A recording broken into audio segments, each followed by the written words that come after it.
됐습니다. 누가복음 5장입니다.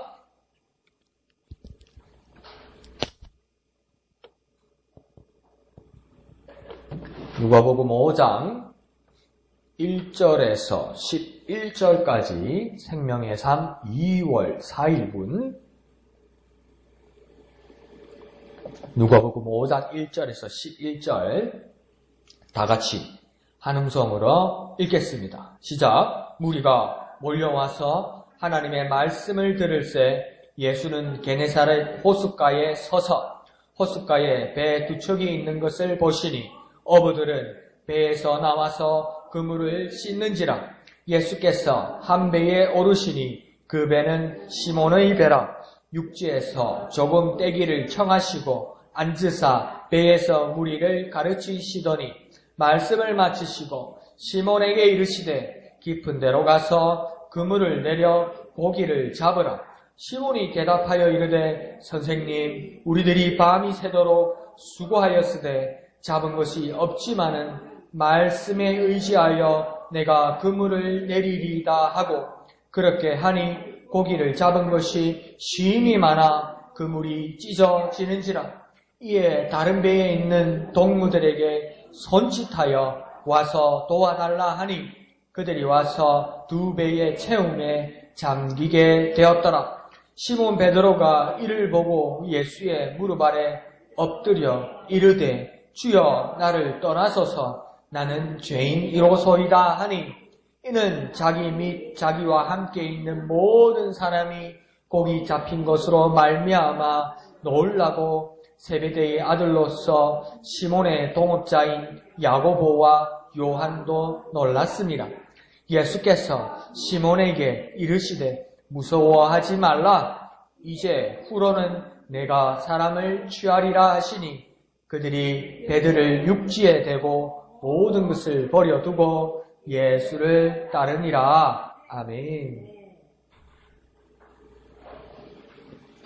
예수님이 이제 사역이 시작되는 모습을 누가복음에서는 보게 됩니다. 그리고 많은 일들이 일어났고 제자들과의 여러 관계 일들도 일어나지만 다른 복음서와는 달리 그 순서가 조금 다른 것을 우리는 느끼게 될 것이고 그곳에서 누가복음을 통하여 우리가 새로운 것을 깨닫게 될 줄로 믿습니다. 오늘 1절을 보면 예수님께서 여러 지역으로 이제 사역을 하고 다니시다가 이제 이 지역으로 오게 되었는데 많은 무리들이 예수님을 찾아오고 예수님께 몰립니다. 그러니까 예수님께서 호숫가 근처에 계셨는데 많은 사람들이 이렇게 몰리게 되니까 마땅하게 사람들에게 말씀을 전할 수 있는 그 환경이 되지 못했던 겁니다. 그러니까 막 사람들이 밀려오고 호숫가라면 뭔가 그 물가에 물 가까이 있었는데 사람들이 너무 많이 밀려오니까 사람들과 너무 가까이도 있고 예수님이 있는 곳은 또 물도 물 가까이도 있고 그러니까 위험하니까 예수님께서는 어떻게 합니까? 이제 그 어부들의 이 배를 가진 사람들의 도움을 받게 되는 겁니다. 그래서 1절에 보면 이 게네사렛 호숫가라고 나와 있죠. 이게 그 갈릴리 호수의 또 다른 이름입니다. 그러니까 게네사렛 호숫가는 갈릴리 강,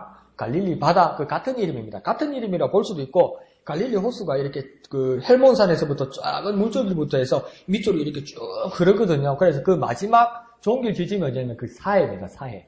그러니까 여기가 사실은 바다가 아니고 그 산에 물로서 흘러서 강이 되는 건데 이게 워낙 큰 강이고 호수가 되다 보니까 그러니까 이걸 우리가 바다라고 그렇게 부르기 그 당시 사람들이 부르게 되었죠. 그러면 목사님 강인데 사해는 왜 그렇게 물이 짭니까? 그게 왜 그러냐면 물이 빠지는 데가 없어요. 거기가. 그러니까 계속 물이 고여서 그 염도가 높아지는 거죠. 그 강줄기인데 강줄기 어느 부분을 갈릴리 어디를 뭐 게네사렛 호수 또 어떤 또 그 물줄기 하나를 또 요단강 이렇게 부르죠. 근데 그게 한 줄기에서 여러 지명들을 말하는데 오늘 게네사렛 호숫가라고 말할 때는 그냥 갈릴리로 보면 그게 편합니다. 갈릴리는 우리가 많이 들어왔으니까 그죠? 갈릴리 호수 그것을 말하는 것입니다. 그런데 2절에서 보면 그 호숫가에 배가 두 척이 있었다 이랍니다. 그러니까 배 하나는 우리가 잘 보면 시몬의 배였고 또 동업자인 또 하나의 배가 그러니까 세베대의 아들들 야고보와 요한의 배였습니다. 그러니까 그 두 척이 그 배가 있었다는 거죠. 그런데 이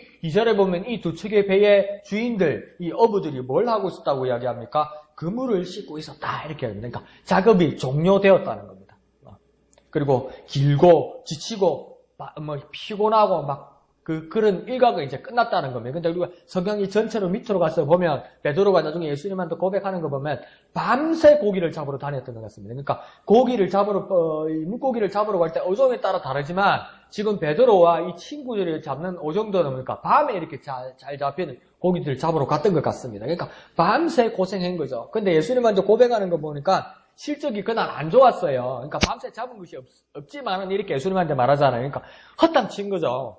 공친 거죠. 고생만 한 거죠. 그러니까 몸만 피곤한 게 아니라 마음도 좀 그런 거예요. 그런 상황에 있던 사람이 있습니다. 그물을 다 씻고 이제 파장이죠. 끝을 내려고 그러는데 3절에 보면 예수님께서 그 시몬의 배 위에 올라가십니다. 그러니까 이게요. 예수님이 올라가시면 그렇긴 한데 별로 반갑지가 않지요. 이제 다 씻고 그물도 다 정리하고 이제 정리하고 가려고 하는데 예수님이 배 위에 오르면 나는 퇴근할 건데 예수님 오면 뭐 별 반갑지는 않지요. 근데 예수님이 요구하는 건 뭡니까? 그 배를 육지에서 조금 떨어져서, 그러니까 배를 육지에다 댔겠죠. 이제 집에 가려고 다 파장을 하고. 근데 뭡니까? 다시 배를 띄어서 육지에서 좀 떨어져서 물 쪽으로 이렇게 배를 대게 합니다. 그러니까 그게 누가 있습니까? 지금 배주인 시몬, 베드로와 그 다음 예수님이 그 배에 타고 있는 거죠. 그러니까 이게 뭐냐면 이 배 위에 강대상이 되는 겁니다. 그러니까 이 육지에 이 호숫가에 사람들이 너무 많이 몰려오니까 이렇게 부딪힐 것 같고 이 위험하니까 예수님께서 말씀을 전하실 방법이 생각해냈던 겁니까? 이 호숫가에 배를 대었던 이 시몬 베드로의 배를 타서 배를 이렇게 저어서 조금 더 육지에서 떨어져서 호숫가에 떨어져서 이제 여기서 말씀을 전하겠다는 겁니다. 그러니까 이 강대상은 뭡니까? 지금 물 위에 배 위입니다. 배 위에. 그러니까 베드로가 시몬 베드로가 있고 예수님이 있겠지요. 거기에서 예수님께서 말씀을 전하는 겁니다. 그러니까 그 가르치시는 모습과 말씀을 베드로도 아주 상세하게 들었을 겁니다. 원하지 않았는데 집에 가서 쉬고 싶었는데 집에 가서 지금 따뜻하게 아랫목에서 텔레비 보면서 그냥 서르르 잠이 들었으면 제일 좋겠는데 내일도 좀 늦잠 잘 요량하고 막 그냥 툭 잤으면 좋겠는데 그 준비 다 하고 막 이제 딱 그러고 있는데 밤참이나 먹고 자려고 딱 그러고 있는데 예수님이 딱 왔다는 거예요. 그 얼마나 하기 싫은 일입니까 그게? 귀찮은 일이지요. 하기 싫은데 뭡니까? 그 말씀하시는 걸 또 제일 가까이서 들었다는 겁니다. 배 위에 예수님하고 베드로밖에 없으니까. 이런 모습은 무엇입니까? 원치 않고 피곤하고 힘들었어도 베드로는 주님께 순종하였고 주님과 함께 했다는 겁니다. 그 가운데 베드로가 크신 주님을 만나게 되는 놀라운 역사가 일어났다는 겁니다. 그러니까 우리 이 모습 가운데서도 원치 않고 피곤하고 힘들어도 주님이 원하시면 순종하고 함께 하는 겁니다. 사실은. 거기서 내 마음의 변화가 일어날 겁니다. 사실은 마음이 중요한 거죠. 내 마음으로부터 시작해서 내 입술을 고백과 함께 내 삶의 실천에 일어나는 게 가장 중요한 것이죠. 그런데 때로는 예수님도 제자들이 그렇게 말했어요. 마음은 원이로도 육신이 약하도다 이러면서 그냥 자버리잖아요.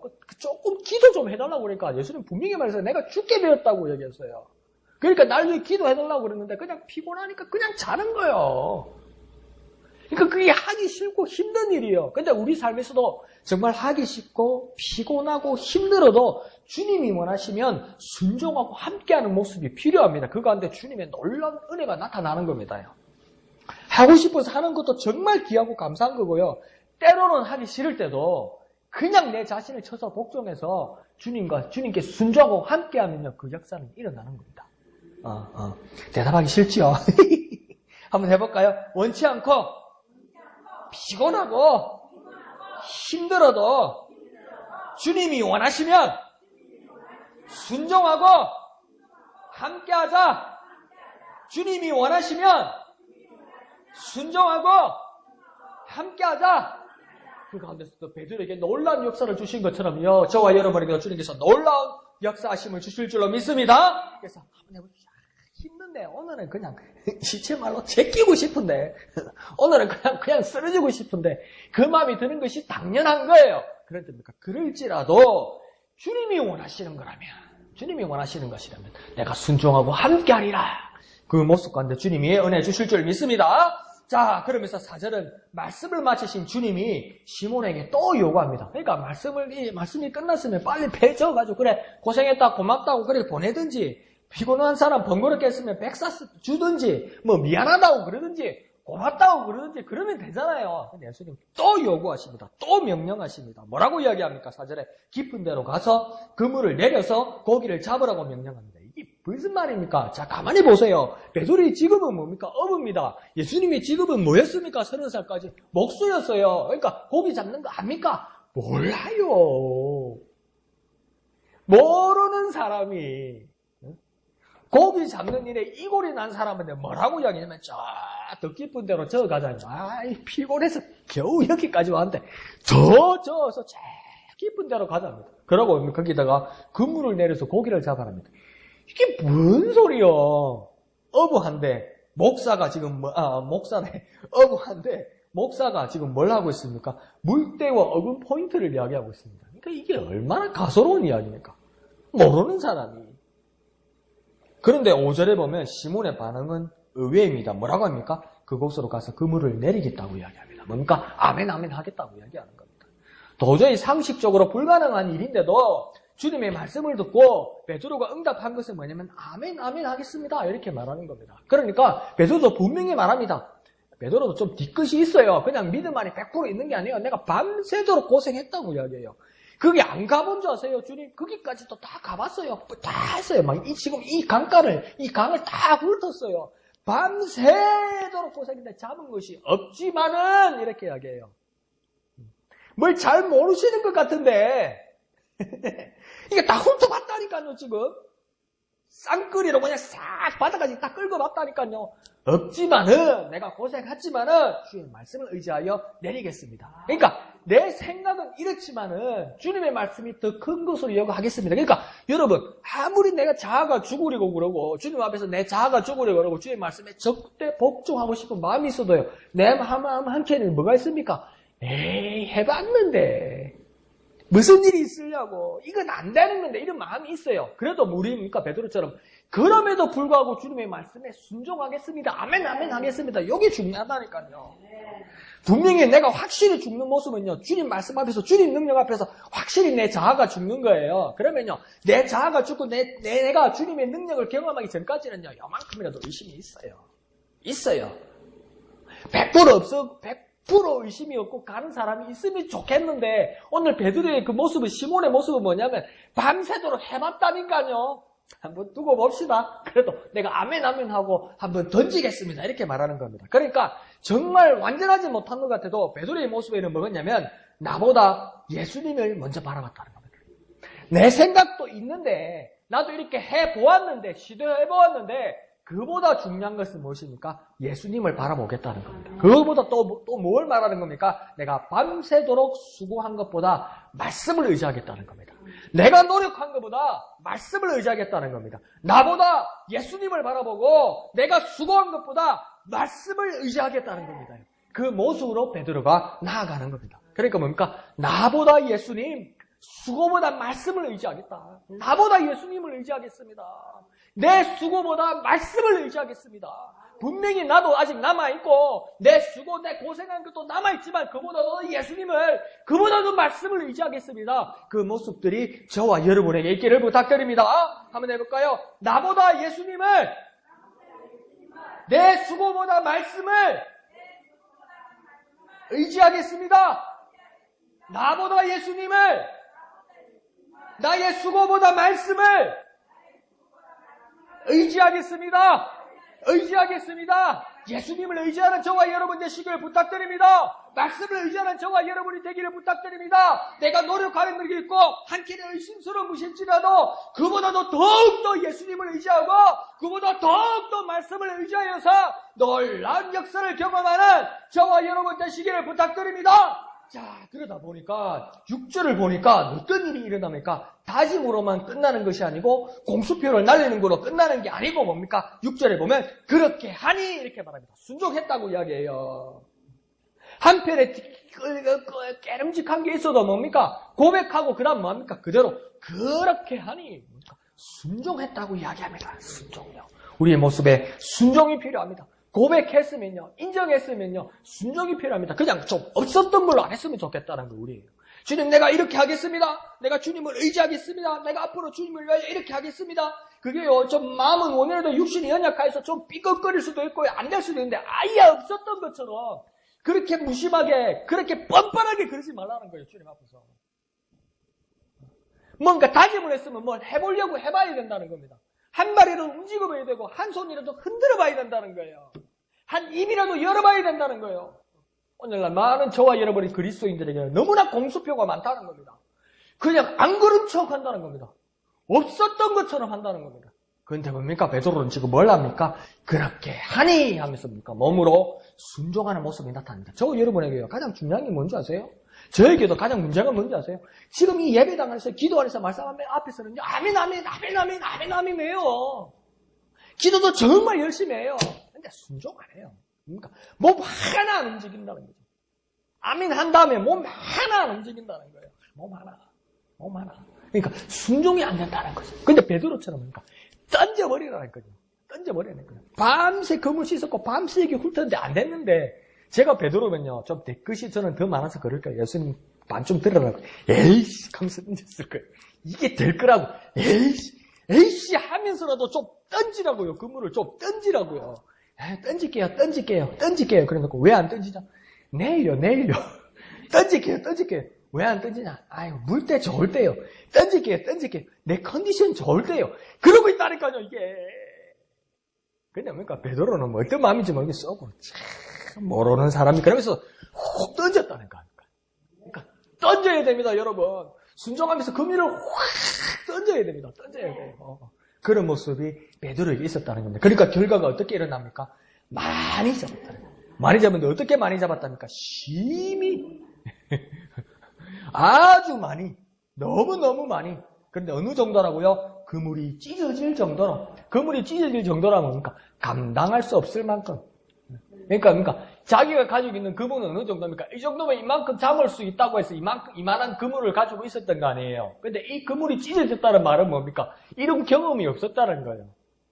이런 일은 있을 수 없는 거라고 그 이상의 그물을 가지고 있은 적이 없다는 거예요. 그러니까 경험해본 적이 없던 일이에요, 이 일이.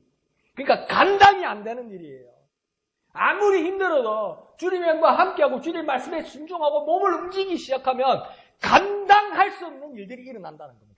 감당할 수 없는 은혜가 우리에게 임한다는 겁니다. 그러니까 순종을 하면요, 감당할 수 없을 만큼 주님 부어주십니다. 근데 관건은 뭡니까? 순종하는 겁니다. 순종. 내가 아멘 한 만큼, 내가 입술로 아멘 한 만큼, 내 마음이 아멘 한 만큼, 내가 저 밖으로 나가서 내 몸이 한 발짝이라도 한 손이라도 아멘 해야 된다는 거예요. 움직여야 된다는 거예요. 그 일 가운데서 놀라운 일이 난다는 겁니까? 관건은 뭡니까? 몸이 순종하는 겁니다. 몸이 이제. 저와 여러분의 가장 큰 숙제는 뭐냐면요, 우리 몸이 순종하는 겁니다. 우리 몸이 아멘 하는 겁니다. 몸이. 여기서 입으로 아멘하고, 마음으로 아멘하고, 진심으로 아멘 한 만큼, 밖에 나가서 우리 몸이 아멘 해야 된다고요. 그러니까 우리가 긍정적인 말을 합시다. 능력의 말씀합시다. 주님의 마음으로 말을 합시다. 그러면 저 아멘 했어요. 근데 교회 밖을 나가는 순간, 부정적인 말을 하지 말라고 그러니까, 이 말을 닫아버린다는 거예요. 입을 닫아버려. 긍정적인 말이 안 나와. 축복의 말이 안 나와. 그러니까 아예 그냥 말문을 닫아버려. 그게 순종이 안 된다는 거 아니에요. 몸이 순종이 안 된다는 거 아니에요. 그러니까 뭡니까? 관건은 뭡니까? 순종입니다. 순종. 관건은 뭐라고요? 순종입니다. 관건은 뭐라고요? 순종입니다. 관건은 무엇입니까? 순종하는 겁니다. 순종하면 감당할 수 없을 만큼 많이 부어주십니다. 자, 한번 해볼까요? 순종하면 감당할 수 없을 만큼 많이 주신다. 순종하면 감당할 수 없을 만큼 많이 주신다. 그러니까 이 시간 우리가 결단합시다. 주님, 이제 내가 한 발자국이라도, 한 손이라도 내가 나가서 순종하게 하여 주옵소서. 내 몸이 순종하게 하여 주옵소서. 감당할 수 없는 주님, 감당할 수 없는 주님의 은혜 경험하는 우리가 될 수 있도록 주여 역사하여 주시옵소서. 주님의 이름 크게 한번 부르고 다 같이 기도합니다. 주여, 내 몸이, 내 삶이 순종하게 하여 주옵소서. 내 몸이, 내 삶에 순종하게 하여 주옵소서. 나의 한 발, 나의 한 손이라도 이제 순종하게 하여 주옵소서. 그물을 던지게 하여 주옵소서. 그물을 던지게 하여 주옵소서. 한켠에 미심쩍은 일이 있을지라도 주님 내게 요구하시고 주님 내게 명령하시면 그물 던지게 하여 주옵소서.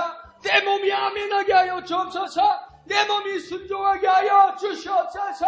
역사하여 주시옵소서. 순종하게 하여 주옵소서. 순종하게 하여 주옵소서. 입술이 고백한 것처럼 마음으로 진심인 것처럼 내 몸이 내 발이 내 손이 내 삶이 순종하게 하여 주시옵소서. 감당할 수 없는 주님의 은혜 경험하게 하여 주시옵소서. 주님을 의지합니다. 의지하세 의지하세 주 의지하세. 구하시네 구하시네 곧 구하시. 의지하세 의지하세 의지하세 주 의지하세. 구하시네 구하시네 곧 구하시네. 아멘. 거룩하신 아버지 하나님 은혜를 감사드립니다. 주님, 우리가 입술로 고백하는 만큼 우리 마음에 우러나는 것처럼 우리의 진심처럼 이제는 우리의 몸이 순종하게 하여 주시옵소서. 우리의 발 한 걸음, 우리의 손짓 하나, 우리의 삶이 순종하게 하여 주시옵소서. 정말 미심쩍고 정말 힘들지라도 주님 명령하시면 접었던 그물, 포기했던 그물 다시 한번 던지게 하여 주시옵소서. 즉시로 아멘하며 즉시로 순종하여 감당할 수 없을 주님의 은혜, 주님의 응답 경험하는 우리가 되게 역사하여 주옵소서. 감당할 수 없는 은혜가 필요합니다. 주님의 역사심이 필요합니다. 주님의 응답이 필요합니다. 순종할 수 있는 힘을 더하여 주시옵소서. 연약한 우리에게 믿음을 더하여 주셔서 우리의 몸이, 우리의 삶이 세상을 향하여 나아갈 때 순종하게 하여 주옵소서. 아멘 아멘 하게 하여 주옵소서. 주님을 바라보게 하여 주시옵소서. 모든 것을 감사드리며 거룩하신 예수님의 이름으로 간절히 기도하옵나이다. 아멘. 자, 7절을 보면 이를 감당하지 못해서 이 많은 물고기들을 감당하지 못해서 동무들이 도와주기를 바랍니다. 그래서 배 두 척이 오게 되는 거죠. 그래서 시몬의 배와 세베대의 아들들의 배가 두 배를 됩니다. 근데 그 두 배를 가지고도 채웠는데 채움에 잠기게 되었다. 이렇게 이야기합니다. 이 말은 뭡니까? 충만하게 풍성하고 넘치게 주시는데 어느 정도입니까? 내 이웃과 내 형제와 내 친구들과도 나누어도 부족함이 없을 만큼 주신다. 그런데 이런 일이 여태까지 베드로와 그 동업자들에게 있었습니까? 없었습니까? 이런 일은 없었어요. 있을 수가 없어요. 나누면 모자라요, 여러분. 나누면 뭐가 풍성해져요? 나누면 그만큼 반이 되는 거예요. 떡 한 덩어리 빵 하나 가져왔는데 너 혼자 먹으면 배부른데 둘이서 먹으면 배고파요. 뭐가 배가 불러. 그런 거짓말이 다 있어. 어디 그런 게 있어요. 배고파요. 내 정량이 빵 하나인데 옆에 와서 날 쳐다보니까 마음에 안 들어서 반 갈라주다 보니까 뭡니까? 배고파요. 모자라요. 갈라 먹으면요. 그런데 이 놀라운 일이 생긴 거예요. 베드로가 혼자 시몬이 감당을 못해서 배에다가 물고기를 다 못 실어서 그물이 찢어질 것이 되어서 감당하지 못해서 옆에 친구에게 배 하나를 더 불렀는데 뭡니까? 이 배에도 옆에 배에도 채웠는데 모자르지 않고 잠길 만큼 풍성하다는 겁니다. 그러니까 주님의 은혜가 그렇다니까요. 물질을 나누면 모자라요, 여러분. 근데 주님의 은혜를 나누면 뭡니까? 양쪽 다 모자르지 않고 잠길 것만큼 가득 채워준다는 거예요. 그러니까 주님의 은혜는 뭐 하는 겁니까? 나누는 겁니다. 주님의 은혜를 나누어주면요, 거기도 풍성해지고 여기도 풍성해진다는 겁니다. 그게 주님의 은혜의 법칙이에요. 그러니까 주님의 은혜는 뭐 하는 거라고요? 나누는 겁니다. 주님의 은혜는 뭐라고요? 나누는 겁니다. 나누면 모자라집니까? 아니요. 더 풍성해진다는 거예요. 무엇이 그렇게 된다는 겁니까? 주님의 은혜가 그렇게 된다는 거예요. 주님의 응답이 그렇게 된다는 거예요. 그러니까 주님의 은혜를 무엇입니까? 나누는 겁니다. 주님의 은혜는 뭐 하는 겁니까? 나누는 겁니다. 뭐 하는 겁니까? 나누는 겁니다. 뭐 하는 겁니까? 나누는 겁니다. 나누면 어떻게 됩니까? 풍성해집니다. 나누면 어떻게 됩니까? 풍성해집니다. 나누면 어떻게 된다고요? 모두 풍성해집니다. 그 놀라운 주님의 풍성한 은혜를 나누는 저와 여러분 되시기를 부탁드립니다. 자, 그런데 8절을 보니까 시몬 베드로의 그 반응이 영 이해가 가지 않습니다. 이 놀라운 은혜를 경험을 했는데 베드로 시몬이 지금 뭐라고 말하냐면 예수의 무릎 아래 엎드려서 뭐라고 해야 합니까? 주여 나를 떠나소서 나는 죄인으로서이다.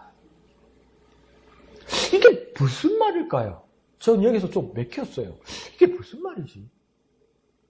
주님께서 은혜를 베풀어 주셨고 물고기를 이렇게 많이 잡게 해주셨고 자기가 감당할 수 없는 은혜를 경험하게 되고 지구까지 풍성하게 되었는데 이게 예사로운 분이 아니라는 건데 나쁜 장사 속으로 생각해도 왜 예수님한테 이런 말을 했을까? 나를 떠나달라고? 우리가 주님을 만나서 뭐라 했습니까? 주여 떠나지 마소서. 주님, 나는 다른 사람은 주님을 버릴지라도 나는 결코 주님을 버리지 않겠습니다. 이런 말이 나와야 되는데 베드로는 뭐라고 합니까? 나를 떠나소서. 베드로에게는요 그런 마음이 있었던 것 같아요. 인생 대박이라는 이기심은 없었습니다. 야, 예수님하고 있으면 굶어 죽지는 않겠다. 예수님하고 있으면 돈은 많이 벌겠다. 인생이 대박이라는 꿈은 전혀 없습니다.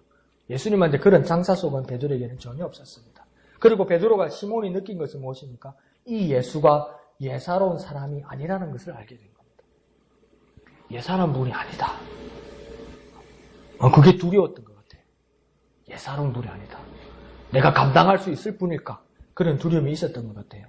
그리고 잔뜩 잡은 생선이 중요한 것이 아니라 이 능력의 예수가 많이 두려웠던 겁니다. 그러니까 생선이 안 보이고요. 재산이 안 보이고요. 내 부요가 안 보이고요. 내게 늘어난 것이 안 보이고요. 예수님이 보였다는 겁니다. 그런데 우리는 어떻게 합니까?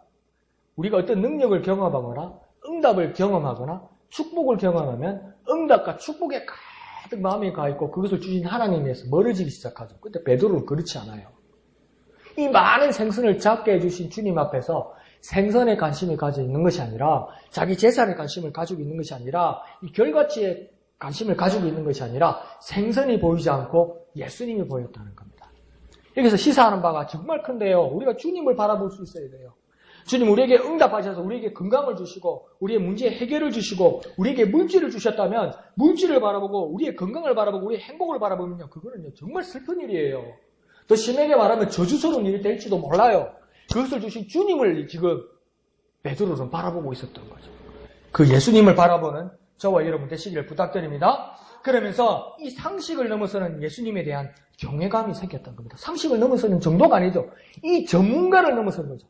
물때 고기를 잡는 어부의 이 전문가의 상식선을 넘어선 주님에 대한 예수님에 대한 경외감이 생겼다는 겁니다. 그러니까 이 예수가 예사스러운 사람이 아니라는 것은 세상 사람과는 좀 다른 사람이고 다른 사람이라는 건 일반 사람과 구별된 사람이고 일반 사람과 구별되었다면 그 사람은 거룩한 사람이고 이 거룩한 사람이란 자는 누구이겠습니까? 곧 하나님의 사람이라는 것을 알게 된 겁니다. 그러니까 세상 보통 사람이 아니라는 것, 여기서 뭡니까? 구별된 사람이라는 건 알게 되었고, 시몬은 이 구별된 사람이라는 것은 거룩한 사람일 거고, 거룩한 사람은 누구냐? 하나님의 사람밖에 없다고 생각되었고, 이 하나님의 사람을 자기가 마주 대하는 순간 죄인인 베드로 자신을 발견하게 된 거죠. 자신이 죄인이라는 것을 발견한 거예요. 거룩 앞에서 자신이 죄인이라는 걸 발견하게 된 거예요. 아이 상관없다. 화장실 갔다 와서 바쁘면 손 안 씻고 밥 먹을 수도 있지. 뭐 이런 거 아니라는 거예요, 이 사람은. 상관없다. 내가 죄인이면 뭐 하나님 사람한테 거룩한 사람한테 막 삐대고 막 문지르면 뭐 좀 나아지겠지. 이런 식으로 생각 안 한다는 거예요. 거룩하신 하나님의 사람을 만나는 순간 정말 죄 가운데 있는 자기 자신을 바라보면서 자기 자신을 발견하게 되면서 거룩하신 하나님 앞에 두려워하는 모습을 가지게 된다는 겁니다. 죽게 될 자기 자신을 발견하게 됐다는 겁니다. 그래서 이사야도 뭐라고 이야기합니까? 화로다 나여 내가 하나님을 보게 되었도다. 내가 죽게 되었도다. 그렇게 이야기해요. 내가 주님을 만났으니 이사야도 뭡니까? 야, 내가 행복하다. 내가 능력을 맛보았다. 그렇게 말하지 않아요. 하루도 나여 내가 하나님의 영광을 보게 되었으니 뭐라고 합니까? 우리는 하나님의 영광을 봤으면 할렐루야! 세상 사람 못 보는데 나는 주님을 봤다. 할렐루야. 너가 본 적 없지? 나는 이런 사람이야. 이러지 않아요. 이사야 뭐랍니까? 나 죽게 되었다고 그래요. 하나님 영광. 왜 죽게 되었다고 해야 합니까? 하나님은 저렇게 거룩하고 영광스러운 분인데 죄인인 나가 죽게 되는 것이 당연한 것이 아니냐는 거죠. 그러니까 베드로도 지금 무엇입니까? 주님 앞에서 그런 자신을 발견하게 되는 겁니다. 부정한 자신을 발견하게 되고 자신을 두려워하게 되는 겁니다. 그러니까 그런 그였기 때문에 주님의 은혜를 받게 되는 겁니다. 그러니까 이런 사람들이 사는 방법은 무엇입니까? 주님의 베푸시는 은혜 말고는 살 수 있는 방법이 없습니다. 거룩하신 하나님 앞에서 우리가 살아갈 수 있는 방법은 뭐냐면 하나님의 거룩으로 살아가는 게 아니고요. 하나님의 은혜로 살아가는 겁니다. 하나님이 주시는 용서하심과 하나님이 베푸시는 은혜로 우리가 살아가는 거지 우리가 하나님의 거룩하심을 보았고 하나님의 영광됨을 보았기 때문에 그 하나님의 거룩하심과 영광에 빗대어서 어떤 빌붙어서 살아간다는 그것은 말도 안 되는 소리입니다.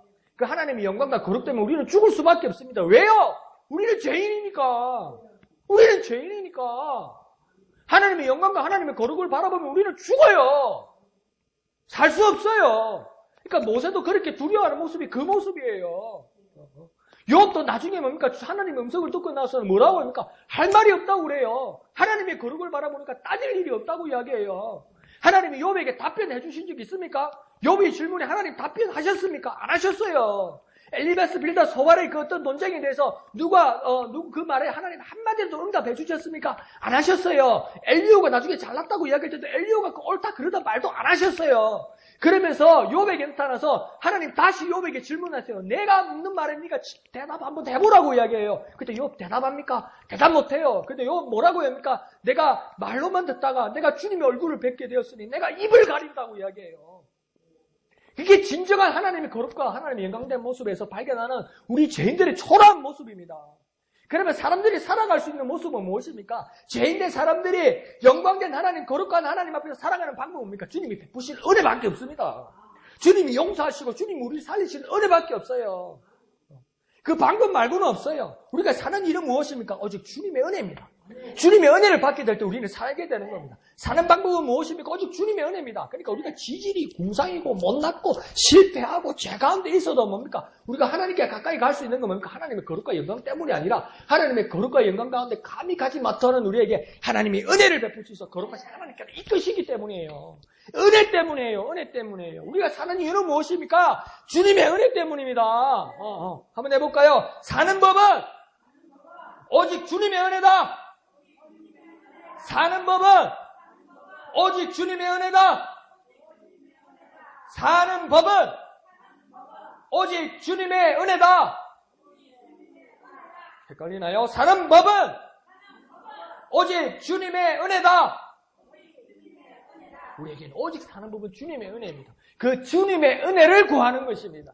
그 주님 은혜 가운데 살아가는 저와 여러분 되시기를 부탁드립니다. 자, 그러면서 9절에서 베드로와 함께하는 사람들이 베드로도 그렇고 함께하는 사람들도 그렇고 다 놀라고 이렇게 말하죠. 그리고 10절에서 동업자인 야고보와 요한도 놀랐다고 이야기하고 있습니다. 그 놀라는 이유를 예수님은 정확하게 말씀합니다. 뭐라고 예수님 그들에게 말합니까? 무서워하지 말라. 누가 그렇게 말씀하셨습니까? 예수님께서 말씀하신 거예요. 놀라고 무서워하는 건 당연한 겁니다. 거룩하신 하나님 앞에서 우리가 무서워하고 놀라는 것은 당연한 겁니다. 그런데 주님께서 은혜를 베푸십니다. 뭐라고 말씀하십니까? 무서워하지 말라. 그렇게 은혜를 베푸셨기 때문에 우리가 주님 앞에 나아갈 수 있는 겁니다. 무서움과 두려움은 우리의 모든 매사를, 모든 일들을 놀라게 합니다. 이 무서움과 두려움과 놀라는 우리의 마음을 어떻게 하면 좋을까요? 주님의 은혜가 필요합니다. 우리에게는 정말 주님의 은혜가 제일 싫어한 겁니다. 주님께서 거저 베푸시는 그 은혜가 아니고는 우리는 매번 놀라고 무서워하고 두려워할 수밖에 없는 것입니다. 그렇게 무서워하지 말라고 말씀하신 후에 예수님은 베드로에게 이렇게 말씀하십니다. 이제 후로는 내가 사람을 취하리라.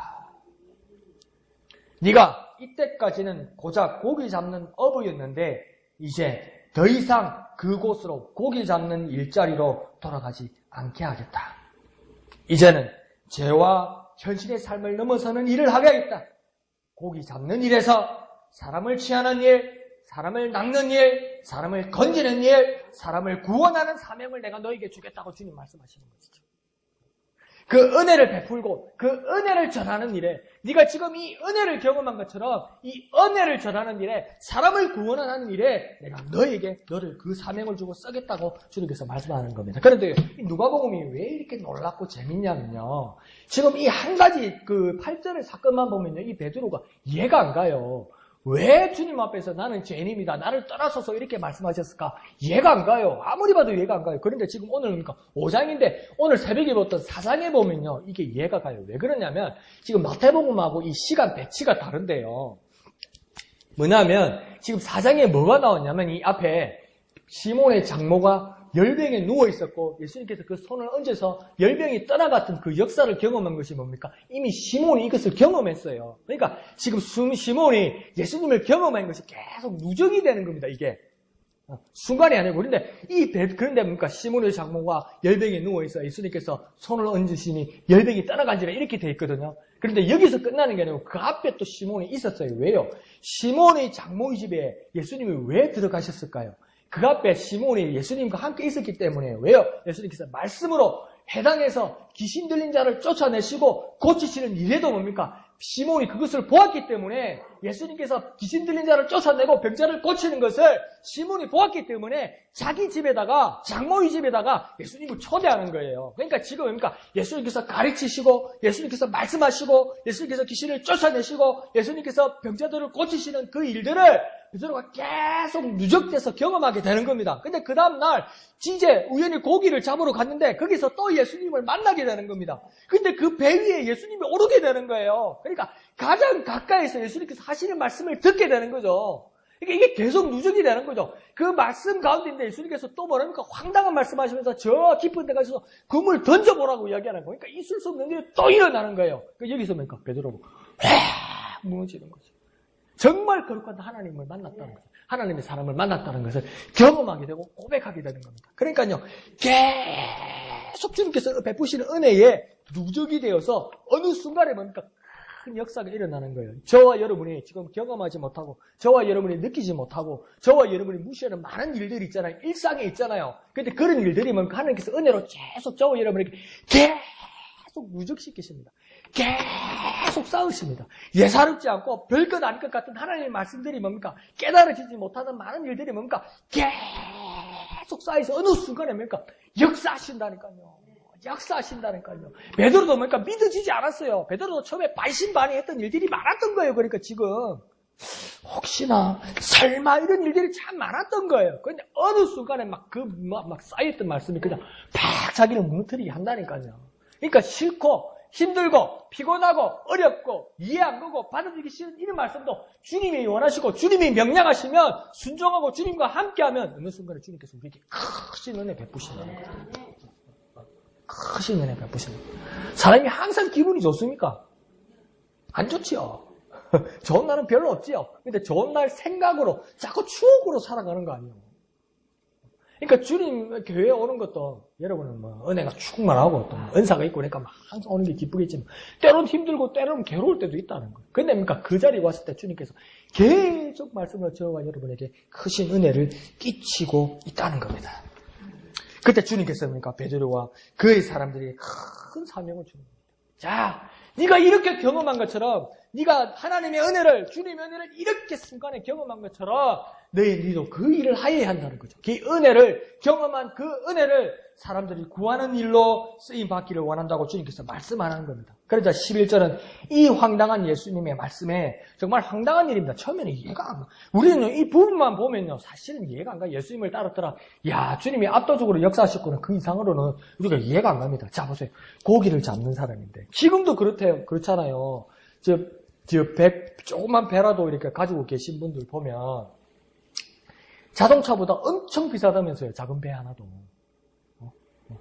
엄청 비싸다면서요. 그게 집값 되는 뭐 배도 있고 그렇다면서요. 그게.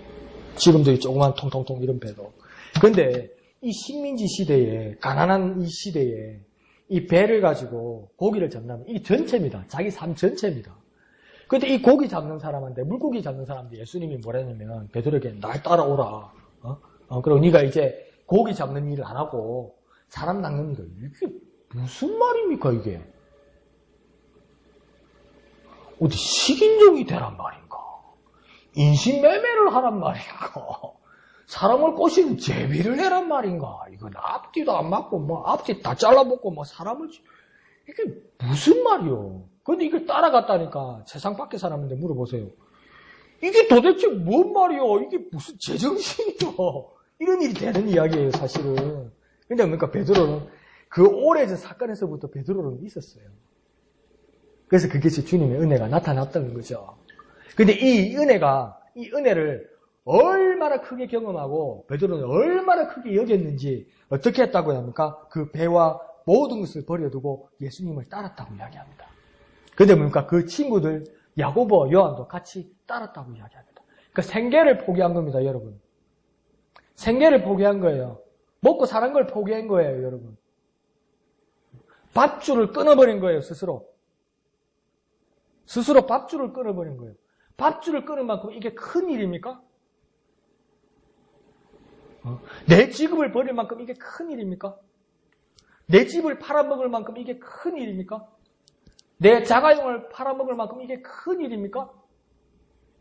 이게 이해가 안 가는 소리예요, 이게. 세상 사람은 도무지 이해를 못하고요.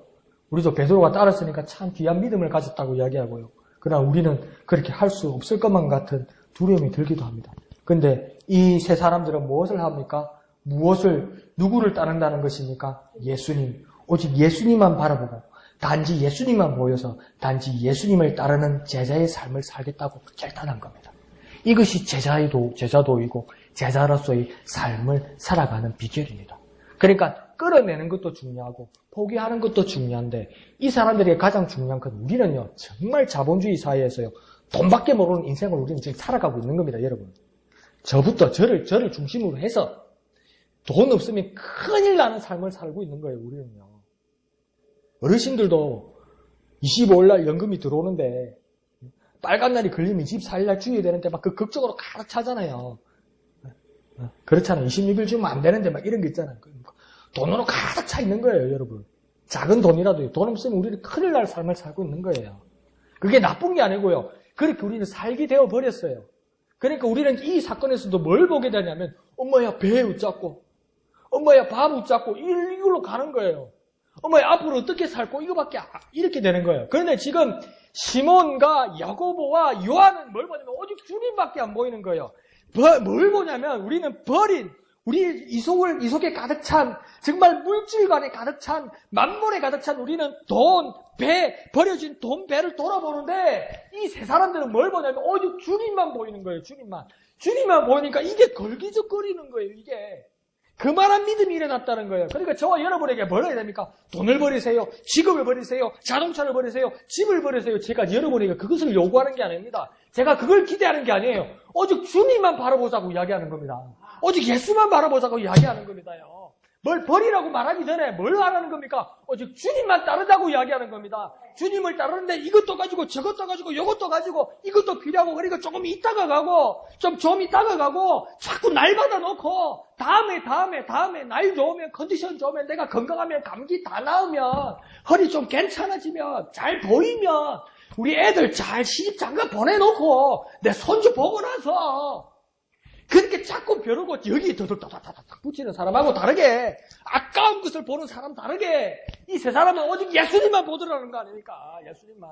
우리의 모습에서 정말 저와 여러분이 도전받아야 할 건 뭐냐면 정말 제자의 삶을 살기를 원한다면 오직 예수님만 바라볼 수 있어야 된다는 거예요. 오직 주님만 보일 수 있어야 된다는 거예요. 주님이 내게 정말 충격적이 되어서 내게 나타나신 예수님이 내 인생의 가장 큰 일이고 가장 충격적인 일이 되어서 오직 주님만 바라보자는 거예요. 우리 동네 아주머니들도 그런 일들이 있었더라고요. 이제 지금은 막 행복하게 부부로 살고 막 그 자식들도 잘 돼가지고 대학 교수도 있고 막 이런데 그분이 막 그 부모님들이 친정 부모님이 결혼을 반대했대요. 저 남자가 박력도 없고 저 남자가 생활력도 없다고 막 결혼 안 시킨다고 그러니까 부모님이 막 신발도 던져버리고 그래서 딸이 말을 안 들어서 막 딸 머리를 막 친정 아버지가 밀어버리고 못 가게 하고 그러니까 수근수근 만나러 간다고 그럽니다. 니 진짜 저 남자한테 시집가면 니는 이제 내 딸 아니다 그러는데도 그러니까 보따리 하나 들고 그냥 따라간다고 그럽니다. 다른 게 안 보이는 거예요. 보따리 하나 들고요. 숟가락 하나 들고요. 그 남자 따라가면요. 고생 직사게 하는 겁니다. 안 그렇습니까? 엄마하고 있으면 계란도 좀 부쳐 먹고 고기도 한 번씩 얹어 먹고 할 건데 저 남자만 보고 보따리를 들고 따라가면 간장 하나에 죽 끓여 먹고 살 거라는 거예요. 그걸 그러니까 1년이 아니고 평생 그럴 수도 있다는 거예요. 근데 그게 안 보이고 저 남자만 보이더라는 겁니다.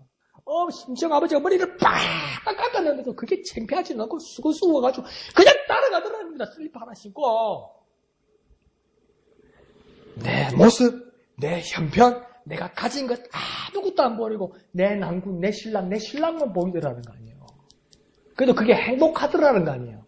아이고 내 팔자야 저 인간 그러면서 따라가는 게 아니고 저 남자만 보이더라는 거. 그게 행복하더라는 거 아니에요. 지금 이 제자들의 모습이 뭡니까? 다른 게 안 보이더라는 거 아니에요. 오직 예수님만 보이더라는 거. 예수님만 쫙 있고 예수님만 따라가더라는 거 아니에요. 저와 여러분이 회복되어야 할 모습이 무엇입니까? 우리의 삶에서 오직 예수님만 보여야 된다는 거예요. 예수님만 바라고 따라가야 된다는 겁니다. 그게 내 삶의 가장 큰 일이어서 예수님만 보고 따라가는 일이에요. 목사님 그런 일이 가능합니까? 옛날에 그랬잖아요. 처음 주님 만날 때 저와 여러분 그랬잖아요. 그 모습으로 회복되는 저와 여러분이 되어야 할 겁니다. 오직 예수님만 따라가게 하여 주시옵소서. 오직 예수님만 바라보고 오직 예수님만 따라갈 수 있는 그 모습으로 회복되게 하여 주시옵소서. 그 제자의 삶을 살아가는 저와 여러분 되시기를 거룩하신 예수님의 이름으로 축원드립니다. 자, 한번 해볼까요? 오직 예수만 보고 예수만 따르게 하소서. 제자 되게 하소서. 오직 예수만 보고 예수만 따르게 하소서. 제자 되게 하소서. 그렇게 기도하고 주님 앞에 고백하는 저와 여러분 되시기를 부탁드립니다. 이 시간 찬송가 449장 찬송하신 후에 다 같이 기도하도록 하겠습니다. 449장 예수 따라가며 복음 순종하면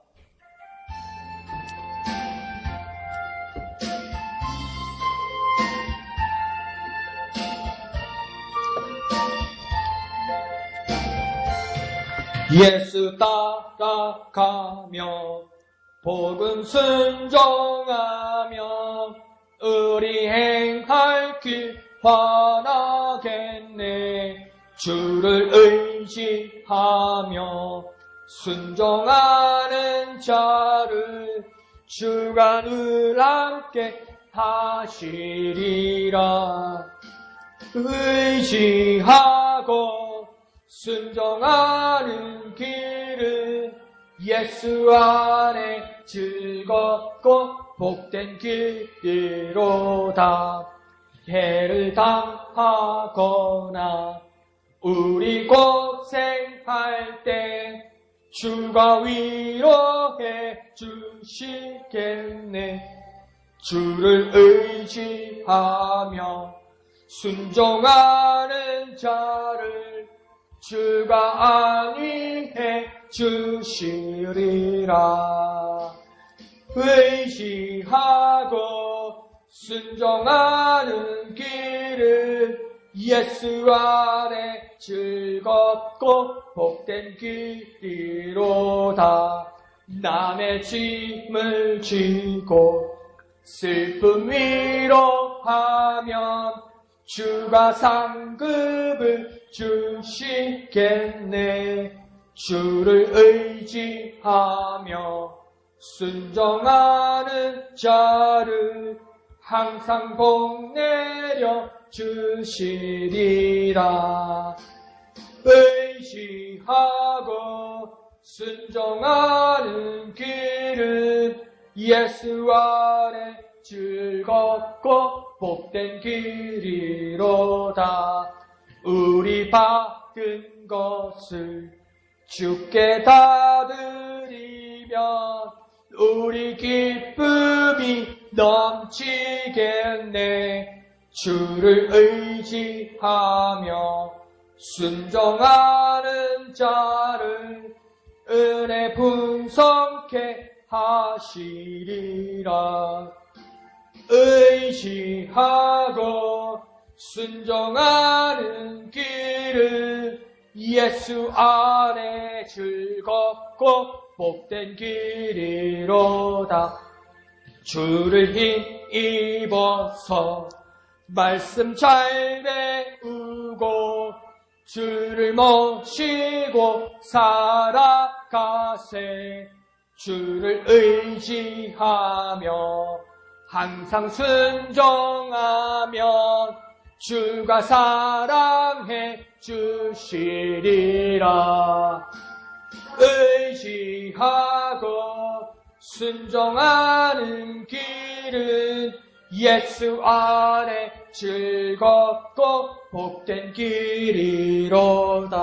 아멘. 이 시간 다 같이 기도하실 텐데, 아이고 내가 옛날에는 그랬죠. 내가 참 예수님 만났을 때, 내가 성령의 은혜를 받았을 때, 그때는요 날 새는 줄 모르고 기도하고요, 우리 엄마가 교회 못 가게 하고 우리 엄마가 혼을 내도 내가 맨발로라도 교회 와서 기도하고, 그때는 그랬죠. 그게 왜 일기장이 써있냐고요. 내가 왜 청소년 때 그 옛날에 일기장이 써있냐고요.